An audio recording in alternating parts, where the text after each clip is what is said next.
देसाईगंज उपविभागीय अधिकारी कार्यालयावर देसाईगंज तालुका किसान संघ यांच्या आक्रोश मोर्चा शेतकऱ्यांना अखंडित 24 तास वीज पुरवठा करण्यात यावा या मागणीसाठी उपविभागीय अधिकारी कार्यालय देसाईगंज येथे दिनांक 26 फेब्रुवारी 2024 ला सकाळी 11 वाजता भव्य जनाक्रोश मोर्चा रामदासजी मसराम यांच्या नेतृत्वात निघाले व श्यामजी मस्के कोरेगाव हे आमरण उपोषण वर बसले आहेत।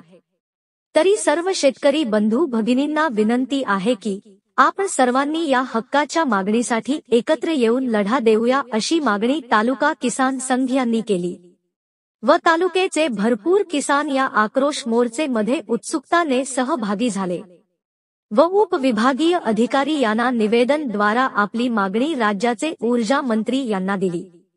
गडचिरोली प्रतिनिधी बाबू कुरेशी, न्यूज 24, आपकी आवाज।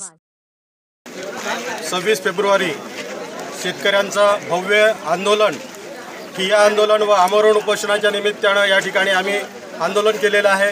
शेतकऱ्यांची प्रमुख जी मागणी आहे ती खऱ्या अर्थानं 12 तास विद्युत पुरवठा, जे की शासनानं माननीय ऊर्जा मंत्री फडणवीस साहेब यांनी विधानसभेमध्ये जी घोषणा केली होती की 12 तास विद्युत पुरवठा शेतकऱ्यांना नियमित सुरळीत देऊ, परंतु त्या विद्युत पुरवठ्याचा जो भाग आहे तो अजूनही 12 तास आम्हाला मिळत नाही। उलट 9 तारखेला त्यांनी 9 फेब्रुवारीला 8 तासाचं लोड शेडिंग तयार केलेलं आहे आणि आमच्या शेतकरी बांधवांचं फार मोठ्या प्रमाणात नुकसान होत आहे।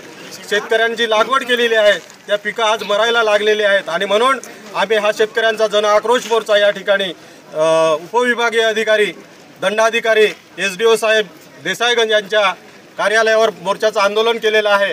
या आंदोलनाच्या निमित्तानं आम्ही सरकारला सांगू इच्छितो की त्यांनी आमची मागणी 12 तासाची मागणी लवकरात लवकर पूर्ण करावी, अन्यथा हे आंदोलन अधिक तीव्र होईल अशी या ठिकाणी मी शेतकरी संघटनेच्या वतीनं सरकारला इशारा देतो। आणि आमरण उपोषण मात्र जोपर्यंत मागणी पूर्ण होत नाही तोपर्यंत आंदोलन आमचं कायम राहील असं सरकारला ठमकावून सांगतो आहे।